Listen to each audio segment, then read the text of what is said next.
ध्यान से सुनिए। पतंजलि योग सूत्र शुरू होते हैं एक पौराणिक कथा से। बहुत समय पहले की बात है। सभी ऋषि मुनि भगवान विष्णु के पास पहुंचे और बोले, भगवान आपके धन्वंतरि का रूप लेकर शारीरिक रोगों के उपचार हेतु आयुर्वेद दिया, पर अभी भी पृथ्वी पर लोग काम, क्रोध और मन की वासनाओं से पीड़ित हैं। ये उस समय की बात है जब विष्णु जी के धन्वंतरि रूप उन्होंने अवतार या उन्होंने वो रूप ले लिया था धरती पर, और शारीरिक रोगों के उपचार के लिए उन्होंने आयुर्वेद दिया था। पर जब ऋषि मुनि भगवान विष्णु के पास पहुंचे दूसरी समस्या लेकर, कौन सी समस्या? कि अभी भी पृथ्वी पर लोग काम, क्रोध और मन की वासनाओं से पीड़ित हैं। इनसे मुक्ति का क्या तरीका है? अधिकतर लोग शारीरिक ही नहीं, मानसिक और भावात्मक स्तर पर भी विकारों से दुखी होते हैं। भगवान आदिशेष सर्प की शैया पर लेटे हुए थे। सहस्त्र मुख वाले आदिशेष सर्प जागरूकता का प्रतीक है। उन्होंने ऋषि मुनियों की प्रार्थना सुनकर जागरूकता स्वरूप आदिशेष को महर्षि पतंजलि के रूप में पृथ्वी पर भेजा। इस तरह योग का ज्ञान प्रदान करने हेतु पृथ्वी पर महर्षि पतंजलि का अवतार हुआ। तो अब महर्षि पतंजलि जब आए तो उन्होंने कुछ नियम डाले। क्या नियम डाले? पतंजलि जी ने कहा कि जब तक ज्ञान चर्चा हेतु एक साथ मुझे 1000 शिष्य इकट्ठे नहीं होते, वह योग सूत्रों का प्रतिपादन नहीं करेंगे। ऐसे में विध्वंत पर्वत के दक्षिण में 1000 शिष्य इकट्ठे हुए। तो उन्होंने एक नियम डाला जब उनका अवतार हुआ, जब वो धरती पर आए। ठीक है, पृथ्वी पर किस हेतु आए थे? इस हेतु से आए थे कि जो ऋषि मुनि थे ये समस्या लेकर गए थे कि लोग अभी भी मानसिक पीड़ित है। वो मानसिक स्तर पे, भावात्मक स्तर पर विकारों से पीड़ित है। तो उसको मिटाने के लिए उनका अवतार हुआ। तो उन्होंने जब धरती पर आए तो उन्होंने कुछ रूल्स रेगुलेशंस बनाए।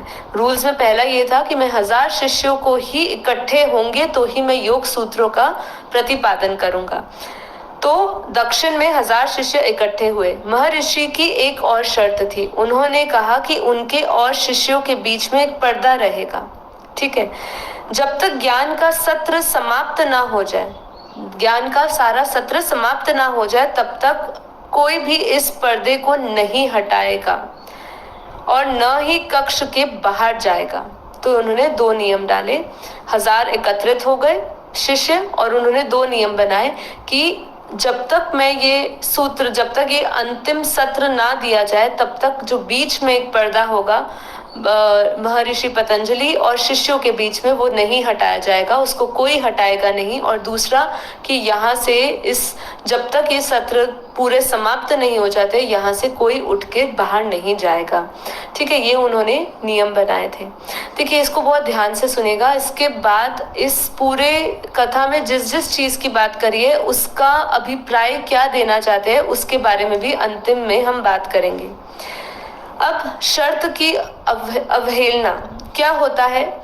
जब उन्होंने 2 शर्त रखी महर्षि पतंजलि ने, तो एक शिष्य को लघु शंका के लिए कक्ष छोड़ना पड़ा। उसने सोचा कि मैं चुपचाप जाता हूँ और वापस आ जाएंगे। एक और शिष्य को जिज्ञासा हुई कि महर्षि पर्दे के पीछे कर क्या रहे हैं।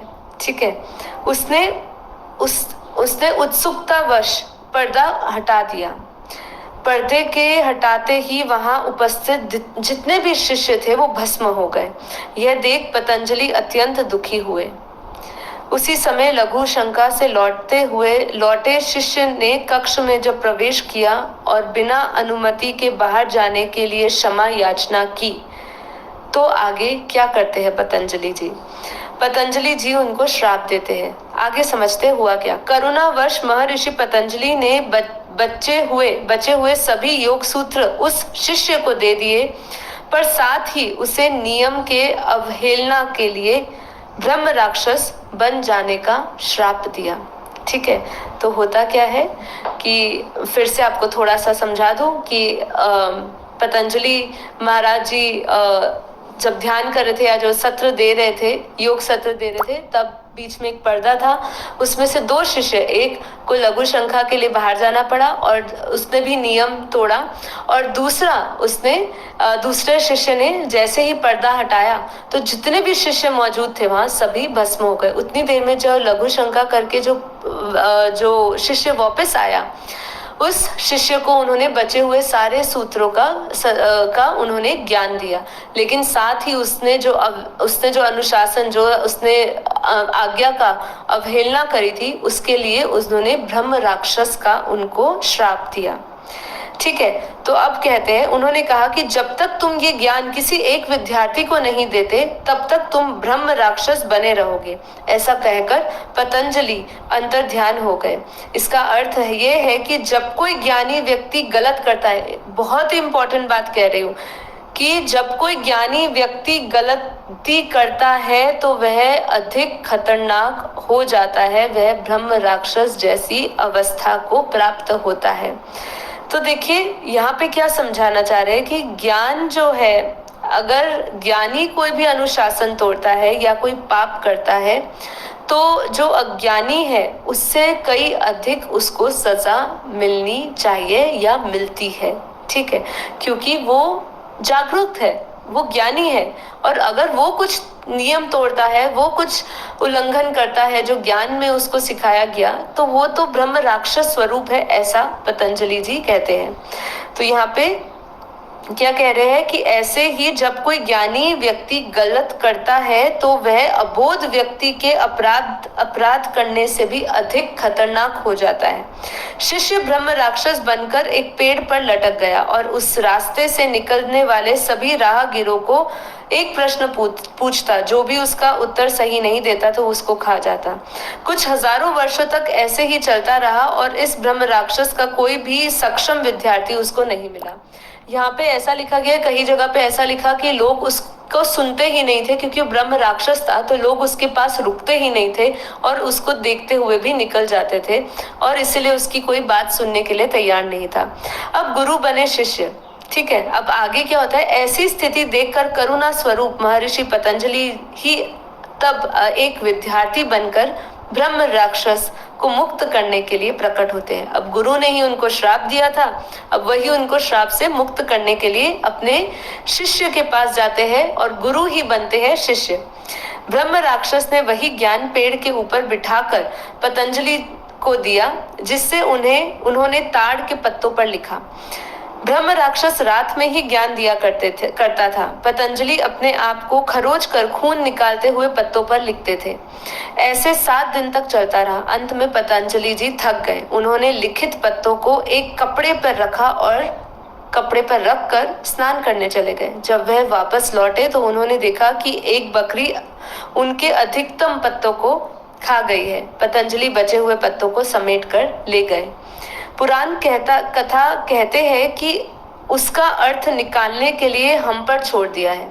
फिर से जो थोड़े बचे हुए पत्ते थे, वो पतंजलि जी वो बचे हुए पत्तों को समेटकर अपने साथ ले गए। तो पुराण कथा कहती ये है कि उसका अर्थ निकालने के लिए उन्होंने हम पर छोड़ दिया। इस कहानी का अर्थ बहुत ही गहरा है और अब हम पता लगाएंगे कुछ इसके अभिप्राय। क्या कि सबसे पहला अभिप्राय, अगर आपने पूरी कहानी कथा ध्यान से सुनी हो, तो इसमें जो पर्दा था किसके बीच में, शिष्यों के बीच में और गुरु के बीच में, पतंजलि जी और उनके 1000 शिष्यों के बीच में जो पर्दा था, उस पर्दे का अभिप्राय क्या है? उसका अभिप्राय ये है कि गुरु की ऊर्जा और उनके पास इतना कुछ देने को होता है और उनकी पावर इतनी बड़ी होती है कि लोग उसे समा नहीं सकते, इसलिए एक फिल्टर डाल देते, एक पर्दा डाल देते। ऐसे ही जैसे मैंने कहा था आपको, योग माया की हमने बात करी थी, तो वो एक ऐसा ही है कि वो खुद ही एक पर्दा डाले हुए है।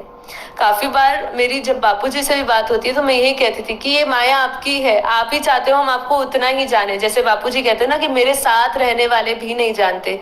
आप खुद सोचिए, अगर हम किसी को जान जाए, अपने गुरु को अगर आप भगवान स्वरूप में देख रहे हो और आप जान जाते हो, तो आपका कर्म कैसा होगा? आप कर्म कर पाएंगे? आप कुछ करेंगे? आप तो एकदम समर्पित हो जाएंगे, आप अपने नियत कर्म भी नहीं कर पाएंगे। तो ये जो माया का पर्दा है, कई हद तक हम अगर इसको ध्यान से समझे तो वो परमात्मा परमात्मा की ही एक शक्ति है।